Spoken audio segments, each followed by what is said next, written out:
Na'udzu billahi minasyaitonir rajim. Bismillahirrahmanirrahim.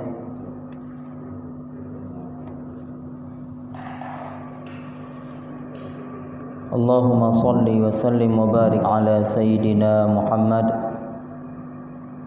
wa ala alihi wa sahbihi ajma'in. Rabbi shrah li sadri wa yassir li amri wahlul 'uqdatam min lisani yafqahu qawli. Rabbana zidna ilman warzuqna fahman.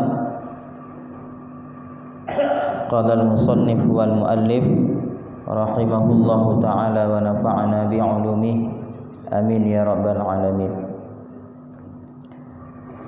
Babu faslil azani wal iqamati. Ini adalah suatu bab pada menyatakan kelebihan azan dan kelebihan iqamah.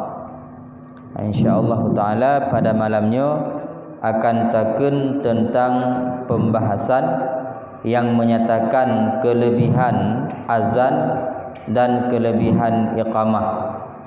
Itu oleh Abu Lis Samarqandi akan geba padim-padim hadis yang menyangkut tentang kemuliaan azan dan kelebihan azan serta iqamah.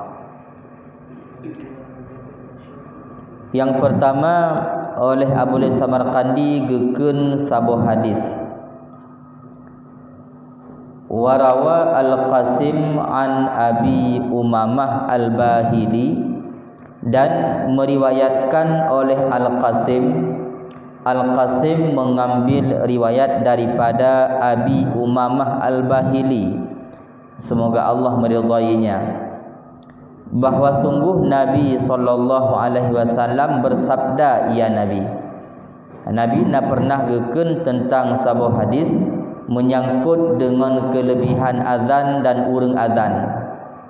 Pekeun Nabi, yughfaru lil muadzin mudda sautihi walahu mislu ajri man shalla ma'ahu min ghairi ayyang qusa min ujurihim syai'un. Nyankeun Rasulullah, diampuni bagi orang yang azan. Yughfaru lil muadzin, diampuni bagi orang yang azan, mudda sautihi, sepanjang suaranya. Jadi urang yang azan, maka semakin raya gemusu wate azan, semakin panjang suwate azan, maka semakin jauh semakin panjang dosa gopnyan yang gepampun. Maka di dalam azannya gedanya giperaya su, karena semakin jauh diplung su urang azan, maka semakin jauh gepampun dosa. Semakin trip gazan, semakin panjang gazan, maka semakin panjang gepampun dosa. Tekedi gazan beu su, maka ke dumnan gepampun dosa. Tapi tekedi geperaya su, gepetinggi suara, maka semakin tinggi suara, sepanjang mana ipo suara urang azan, maka sepanjangnya ke Allah gepampun dosa urangnya. Kemudian hana terhenti nan mantong, bahkan geukeun lamne Rasulullah, walahu mislu ajri man shalla ma'ahu, dan bagi muadzin akan diberikan misal pahala orang-orang yang salat karena azannya. Bahkan urang-urang yang sembahyang dengan sebab gelengo azan katanya, dengan sebab gelengo azan si muadzin, maka tergerak hati urang, terpanggil hati urang. Dengan sebab nata azan disemayang gop, tergerak hati gop untuk sembahyang. Maka bagi urang yang azannya gejuk misal pahala urang yang semayang. Berarti semakin ramai orang yang sembahyang dengan sebab azan gedanya, semakin le gekirim ga per pahala gedanya. Manduku punya pahala urang semayang kirim bertanya tinggal gegaknya min ghairi ay yang qusa min ujurihim, daripada tiada dikurangi pahala mereka orang yang sembahyang. Urang yang ka sembahyang pun hana kurang pahala oleh Allah. Jadi pahala urang sembahyang misil ji fotokopi ji gejuk ke urang azan tanpa dikurangi sedikit pun pahala yang naba urang sembahyang. Maka dari hadisnya kita pahami dua buah poin besar. Yang pertama, semakin raya azan, semakin tinggi suara azan katanya, maka semakin le gepampun dosa oleh Allah. Maka hana puyo tak peraya su ketika azan. Kemudian yang kedua, semakin ramai orang yang tergerak hati untuk sembahyang gara-gara azan katanya, maka semakin le pahala yang dikirim katanya. Karena setiap orang yang sembahyang dengan azan katanya, maka misil pahala sembahyangnya akan dikirim katanya, akan gejuk katanya tanpa berkurang pahala orang sembahyangnya. Bahkan dalam kitab fiqh pendapat yang mengatakan pahala azannya lebih daripada pahala urang jid ke imam. Walaupun mungkin bab masyarakat lebih mulia urang jid ke imam ketimbang jid ke muazzin, tapi dalam fiqh lebih le pahala urang yang azan ketimbang urang yang dong imam. Cuman nak kait pendapat yang kuat je baru lebih le pahala urang azan ketimbang imam, anda kata menggabung. Kiban menggabung gopnyan tukang azan, gopnyan pun tukang iqamah. Berarti menyana urang azan tok tapi nak iqamah, maka lebih le pahala imam. Sementara punya gopnyan tukang azan, gopnyan iqamah, maka pahala gopnyan lebih le ketimbang pahala imam. Kemudian urang temanyong tengku punya memang lebih le pahala azan iqamah ketimbang pahala imam, pakon Rasulullah hantam pernah gazan. Yang sepanjang sejarah hantam Rasulullah gazan gi iqamah. Rasul selalu jid ke imam. Padahal punya lebih le pahala azan iqamah, mendih Rasulullah kan sebagai orang yang galak ke ibadah akan gazan tiga go. Tapi pakon cik Rasul hana gazan.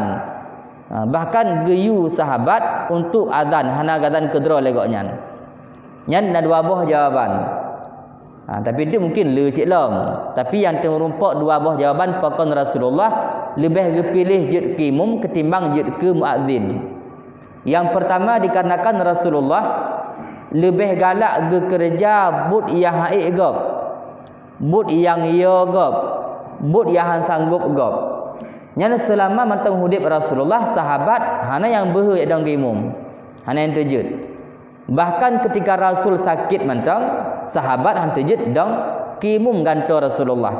Apalagi na Rasul likut. Rasul tengah sehat, tengah segar bugar, maka hana sahabat yang terjud dang imam. Dan pun resiko je imam lebih berat. Makanya Rasulullah gecok perkara yang kira-kira gop haid geteun. Gecok perkara, gecok but yang kira-kira gop hang getim kerja, yo bak kerja. Yang pun. Yang kedua pakon Rasulullah hana gedang ke imam, hana gedang jid ke muadzin, urang azan. Salah satu hikmah ji, andai kata Rasulullah gazan kemudian naurung lengo azan tapi hana ejak temayang, maka langsung jid ke kafe. Lam azannya na kalimah hayya 'alas shalah, mari kita sembahyang. Tidak ajakan untuk sembahyang. Munyo Rasul tukang mohoi urang untuk azan, maka naurung hanejak sama dengan tidak memenuhi panggilan Rasulullah. Urang yang hana penuhi Rasulullah mohoi, maka kira ingkar ke Rasulullah dan jid ke kafe. Maka bet tampi 3 wate temayang 3 kape gap, maka Rasul hana gazan. Karena ada pendapat yang mengatakan munyo Rasul gazan teruk bak kalimah hayya 'alas shalah, urang ilengo azannya hanija masjid, maka kape urangnya. Pokok dikarenakan Rasul mohoi hana getim jak. Rasul tukang seru hana getim ikut, hana getim penuhi. Maka urungnya dianggap ingkar ke Rasulullah. Dan ketika ingkar ke Rasulullah, hukum je kafir. Maka untuk gepetimangnya ke betampir 3 wate temayang, 3 naurung kafir. Maka Rasulullah hana gazan. Gejuk azan ba sahabat-sahabat Rasul gepesibuk dro dengan but yang lebih berat, iaitu dong ke imum. Tapi punya masalah pahala tetap pendapat yang kuat menyemesapat azan iqamah, maka lebih le pahala azan dan iqamah ketimbang pahala jid ke imum. Maka hanapa sungkan-sungkan, hanapa merasa ataupun hanapa bohong untuk jid ke muadzin. Lebih-lebih gebi su bacut lagak oleh Allah kan.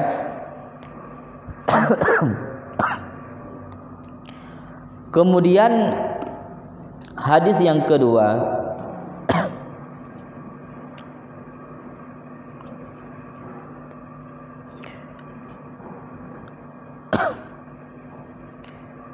bersabda oleh Rasulullah sallallahu alaihi wasallam. Lewat sebuah hadis, qala man adzana sab'a sinina a'taqahullahu min sab'i darakatin minan nar ba'da ayyu hasina niyatahu.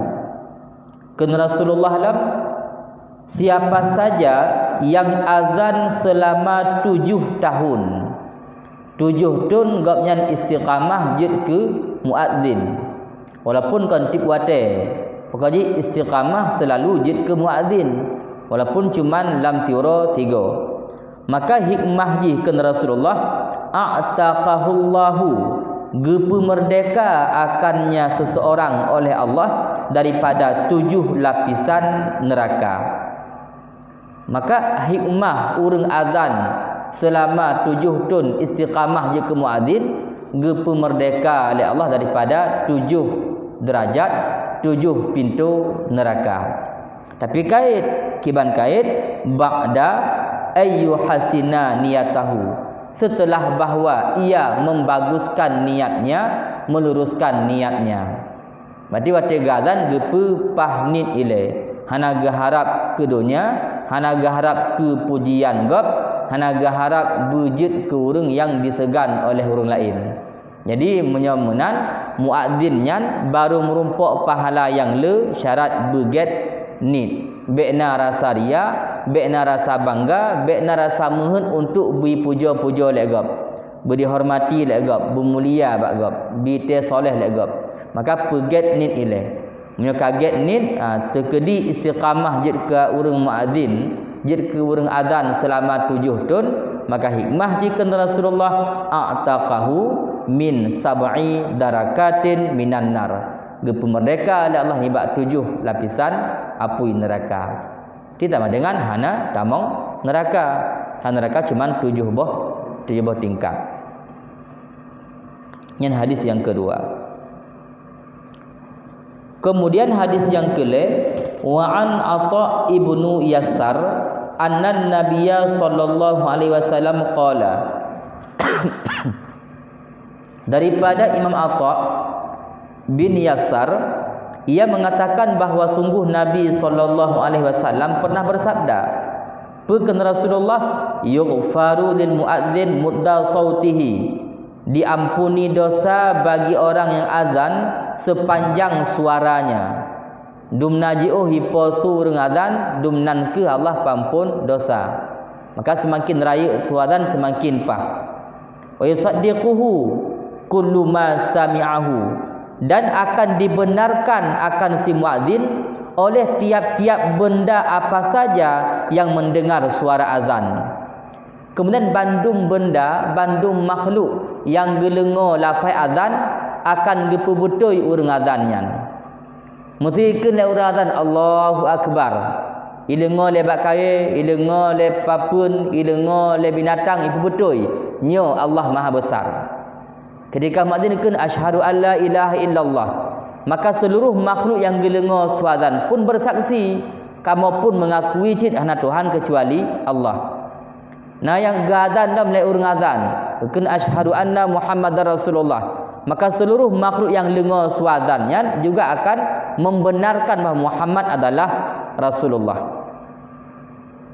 Dan dibenarkan akan orang azan oleh tiap-tiap yang mendengar daripada barang yang basah dan barang yang kering. Buh benda-benda basah, buh benda-benda kering, buh benda-benda hidup, buh mati, bandum ke pebutoi su urang azan. Nyandum kelebihan azan.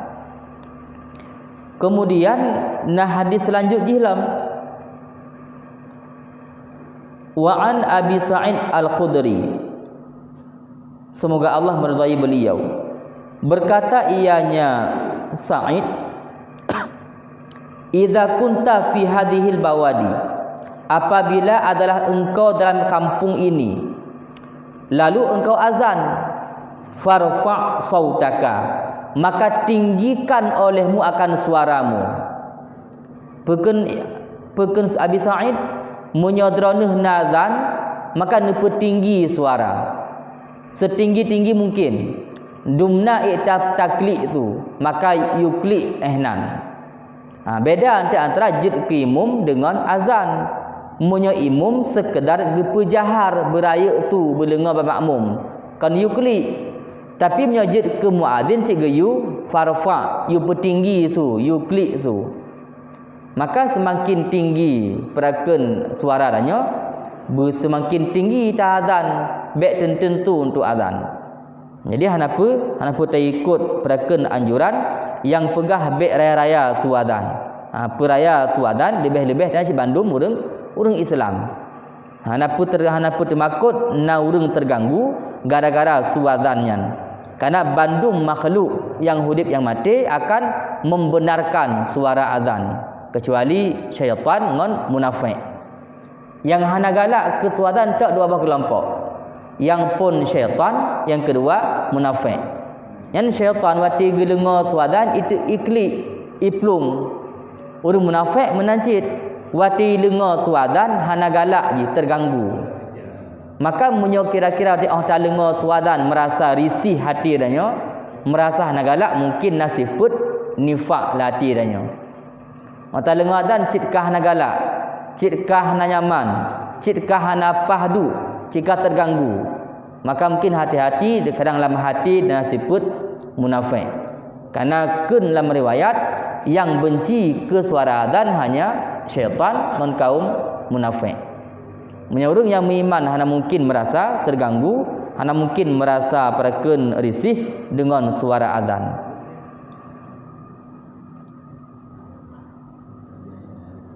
Fa inni sami'tun nabiyya sallallahu alaihi wasallam, maka abah wasungguh aku kun Abi Sa'id, aku dengar akan Nabi sallallahu alaihi wasallam berkata, ia Nabi, la yasma'u, tidak akan mendengar akan suara muadzin oleh pohon kayu, dan tidak mendengar oleh batu, dan tidak oleh manusia, dan tidak oleh jin, kecuali bersaksi semua mereka itu bagi si muadzin pada hari kiamat di sisi Allah Subhanahu wa taala.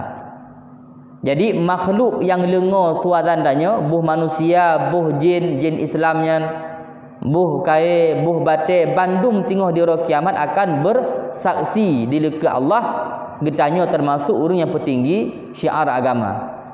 Bandung makhluk yang lengar suara getanya akan bersaksi di hadapan Allah, bahawa getanya termasuk orang-orang yang berbuat kebaikan, bersaksi dan termasuk orang-orang yang jerah, orang-orang yang soleh. Hanya kelebihan gejuk oleh Allah ke orang yang mengumandangkan azan dengan penuh imanan wahtisaban. Seperti gadan na didasari oleh nilai keimanan, kemudian yang geharap yang geharap hanya perintah Allah. Hana maksud ria dalam azan koknya. Yang pada hadis tentang kelebihan azan yang ditulis oleh Syekh Abu Lis Samarkandi tino. Kemudian kehabis nunggu hadis le tak mantong hadis. Le tak hadis yang mengatakan tentang kelebihan-kelebihan yang dijuk oleh Allah kurang azan. Kemudian dalam hadis lain tentang kelebihan azan syed. Qala al-faqih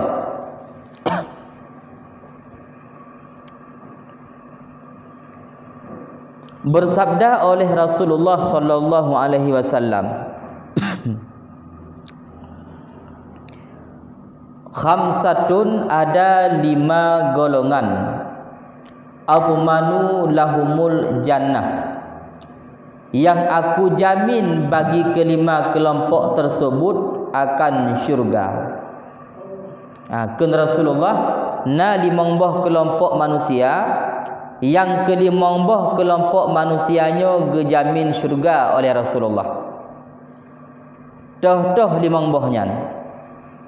Yang pertama, az-zaujatul muti'atu li zaujihi, seorang istri, seorang perempuan yang patuh dan taat kepada suaminya. Kelompok pun yang dijamin syurga oleh Rasulullah adalah urang inong yang taat, yang patuh kelintu. Karena urang inong nyan arti nama kabeh dikerja but wajib, patuh kelintu, walaupun hanya kerja but sunat kagak jamin syurga oleh Rasulullah. Kunci 2 buah tagai. Yang pun kerja ubina amal-amal wajib, kemudian patuh taat ke lintu. But sunat ada hana pun hana bepu, kagak jamin tamong syurga oleh Rasulullah. Kemudian yang kedua, al-waladul muti'u liwalidayhi. Yang kedua, urang adapun seorang anak yang taat kepada kedua orang tuanya.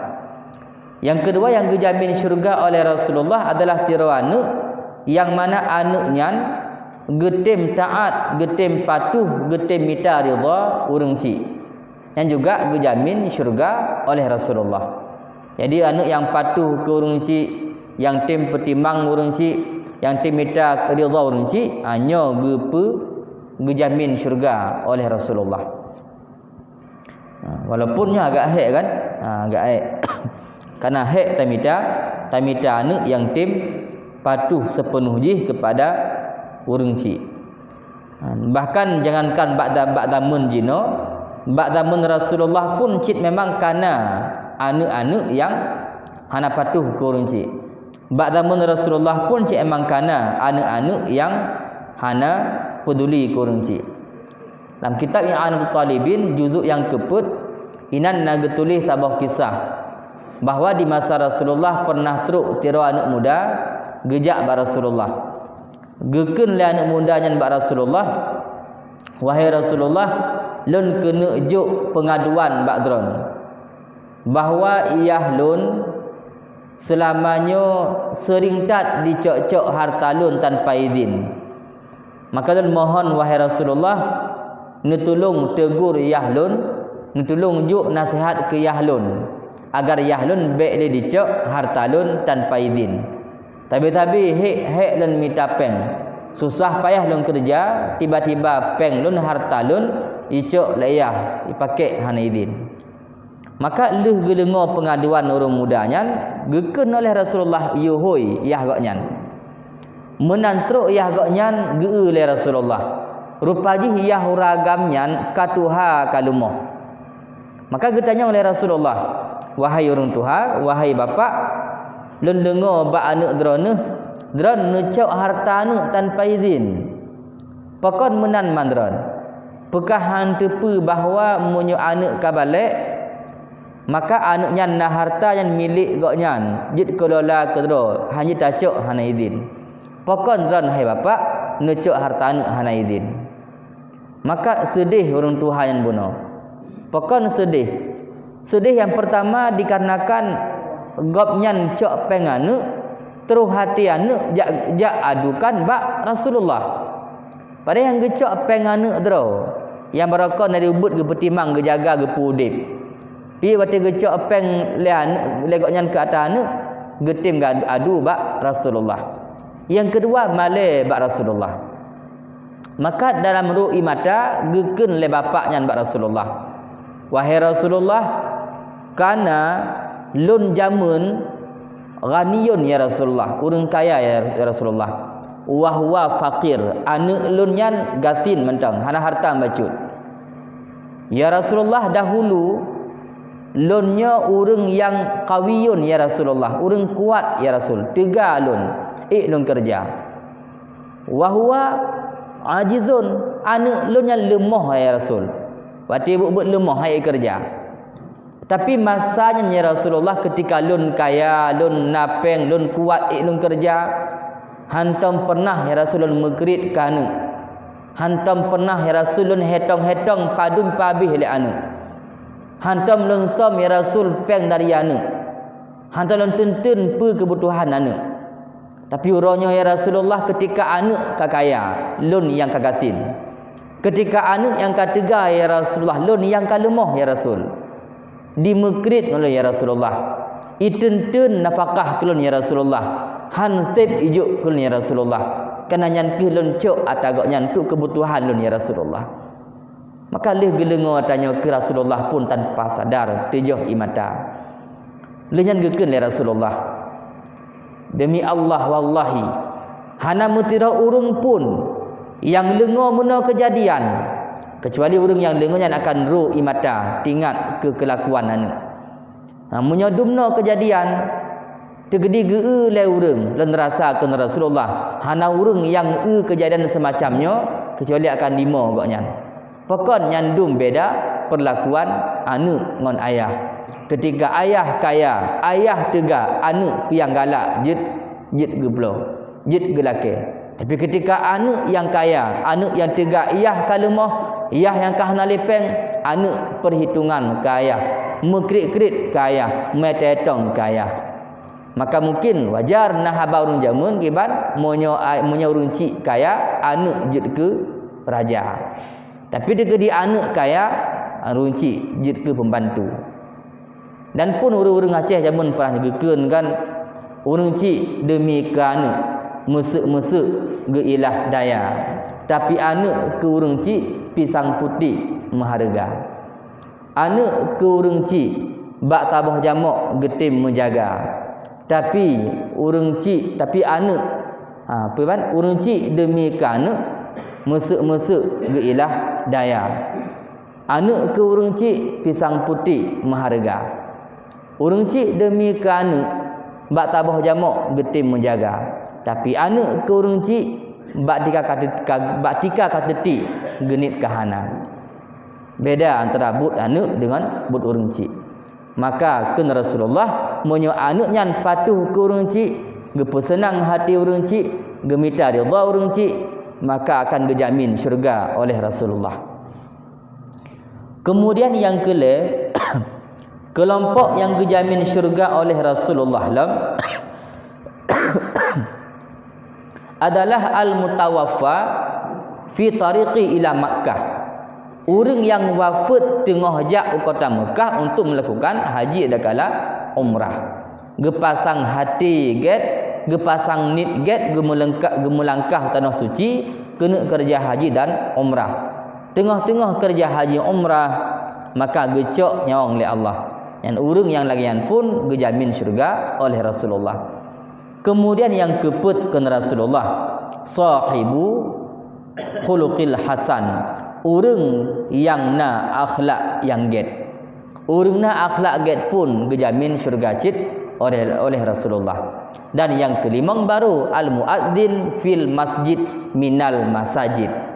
Urang yang azan bak sabah masjid daripada segala masjid, tapi kait imanan wahtisaban.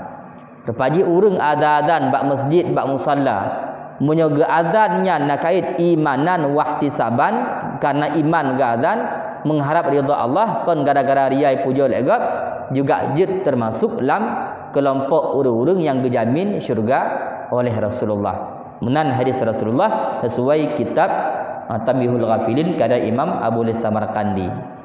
Maka jelas tak mulia perakeun azan mulia kalimah-kalimah yang dalam azan.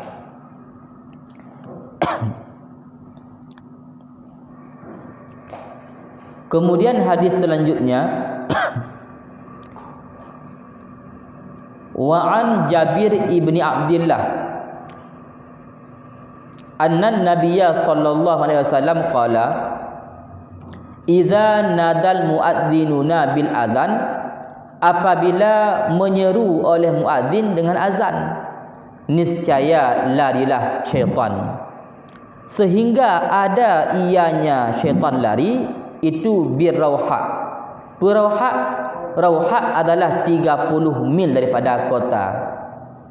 Jadi tergedi urang kaga azan yang syaitan diplung hanik di lengo azan, itu makut ketua azan suum gara-gara azan iplung sejauh 20 mil bekli telenga tu azan. Nyandum yo syaitan ke azan. Maka jelas yang yo ke tu azan hanyalah syaitan. Kemudian hadis selanjutnya mentang tentang kelebihan azan jid. Rabbukum, Tuhan kalian, memerintahkan ianya Tuhan untuk membuka pintu-pintu langit hingga ke arasy. Allah geperintahkan bak seluruh malaikat wati dikumandangkan azan untuk membuka pintu-pintu langit, untuk membuka pintu-pintu langit hingga ke arasy ketika Bilal mengumandangkan azan. Wati gelengo hadisnya Abu Bakar, gekeun Abu Bakar, wahai Rasulullah, Allah perintah buka pintu langit nyan pu mesti ketika Bilal tukang azan. Keun Rasulullah hana mecih. Bahkan seluruh muadzin hana mecih Bilal. Atuh nama na urang azan tetap dibuka pintu langit oleh Allah. Pekon dikarenakan Allah dan Rasulullah dan para malaikat ridha galak ke suara azan. Jadi Allah galak ke suara azan, para malaikat pun galak ke suara azan. Dan bahkan azannya cik memang kalimat yang gepurna oleh Allah, gewahyu oleh Allah, giilham oleh Allah. Tapi kan Rasulullah, bak sahabat yang bernama Abdullah bin Zaid. Abdullah bin Zaid pernah melumpuh, lam lumpuhnya gepurna suara azan oleh malaikat. Manuku berarti azan sumberi bak lumpuh. Kemudian lih melumpuh sahabatnya gejak bak Rasulullah, gepastikan bak Rasulullah, gecerita oleh Abdullah bin Zaid bak Rasulullah bahwa wati melumpuh gepurna kalimah-kalimah azan. Wati gelengo ceritanya oleh Umar pun kencik bak Rasulullah. Wahai Rasulullah, demi Allah lun pun nacik melumpuh lagi nyan. Tapi hanya jekeun bak dron. Maka menyemunan yang melumpuh ge ilham azan oleh Allah kan cuman Abdullah bin Zaid. Umar bin Khattab pun juga mengalami lumpuh yang sama tentang gepurna oleh malaikat kiban cara azan. Maka kalimah-kalimah azan nyan kon karangan manusia. Kon manusia karang. So cip langsung ciptaan daripada Allah yang diperintahkan bak malaikat untuk ilham dalam hati sahabat-sahabat Nabi. Dan dehnya cerita bak Nabi geakui dari Rasulullah, dan Rasulullah sendiri yang perintahkan Bilal bin Rabah untuk mengumandangkan suara azan. Maka jelas menyebutnya orang Islam bergalak ke suara azan, baik terganggu dengan suara azan, apalagi terus bak tingkatan tak utama ngon suara binatang yang lebih-lebih hana layak lah. Mutu dumpat taban mereka. Contoh tak dalam hadisnya, orang yang azan yang termasuk dalam kelompok orang yang dijamin syurga oleh Rasulullah. Tapi ci musuh lagi tuase, yang dijamin syurga oleh Rasulullah jelas hana. Orang yang simak orang azan, ya azan lagi tak simak lagi tanya. Maka leh dah simak urang azan, tak ikut lagi urang azan kun. Maka ke urang yang simak tu azan dan gi ikut lagi urang azan kun, gejuk pahala, saban lagi pahala urang azan. Jino ciduk lekase simak tu ase. Lehnya ikut kiban tu ase. Nak gejuk pahala lagi ase pahala. Maka hanapat apa-apa antara su azan yang mulia dengan suase. Karena ase binatang paling hina. Kan binatang lain hana najis, tapi ase hukum najis. Maka tak berbanding su azan dengan suara anjing, nyo jelas perbandingan yang sangat salah. Hanapat hidup kan. Maka tekedi urang keun menan kiban dongku. Na urang gebandingkan suara azan dengan suara ase, kiban kok nyan. Tergantung kan, tergantung. Munyo kadang salah pegah roh mekeun hana sengaja. Terlake bergepampun dosa oleh Allah. Tapi tergedi maksud untuk gepehina azan, hanya mungkin karuh dalam kelompok yang murtad. Karena orang yang geperendah azan, yang gepehina azan, maka gepehina kalimah Allahu Akbar, gepehina kalimah asyhadu alla ilaha illallah. Munnya orang gepehina kalimah Allahu Akbar, asyhadu alla ilaha illallah, kira-kira kiban hukumnya. Ya, kemungkinan besar jid ke orang murtad. Jadi maksud gapnya kena penghina azan. Tungku hana maksud menghina tungku, cuman pegah mentong, mengganggu. Mesti meno kan takun bak gap. Takun bak gap. Bang idrone watina pegah haba lagak tu. Tapi wati karya tu kalau lagi ate tu ron. Urang dengar bengeh mana bengeh? Bengeh. Takkan get-get, takkan suara mangat, takkan santai sudah puja lah. Lagak dong pegah abang, madu, rapi, mangat dah lengo. Tapi ketika karya-karya tu, kalau lagi tu ase, tetap kesan ni kasar, yang surung. Apalagi takkannya, tadan tu di monggo, tiura, mutapun tiga kan, tambah lagi ase menggonggong kan penghinaan. Maka punya kematalah hukum dia hana berbicara kurang so pegah kan yang hukum mentang. Tak pegah-pegah hendak. Yang penting menyona urang keun lagi nyan, tegedi salah pegah telake bergepampun dosa oleh Allah, tegedi sengaja gekeun yak penghina azan, maka kemungkinan besar akan ruh dalam kelompok-kelompok yang murtad karena merendahkan kalimah takbir Allahu Akbar, kalimah asyhadu alla ilaha illallah Muhammadar Rasulullah. Ya.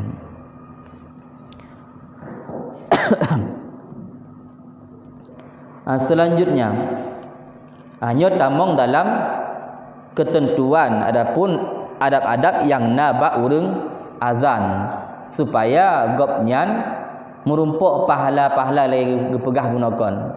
Rupaji na syarat cid. Pajan masa urang azan nyan merumpuk pahala lagi bunuh. Nya rupaji hana serta merta bandum merumpuk. Na ketentuan-ketentuan agar urang azan nyan merumpuk lagi keun Rasulullah gunakan. Berkata oleh faqih, yahtajul muadzin ila asyri qisalin. Seorang muadzin butuh kepada 10 perkara hatta yanala fadlal muadzinin, sehingga ia memperoleh kelebihan-kelebihan para muadzin. Yang pertama, ay ya'rifa miqatis shalah wa yahfizaha.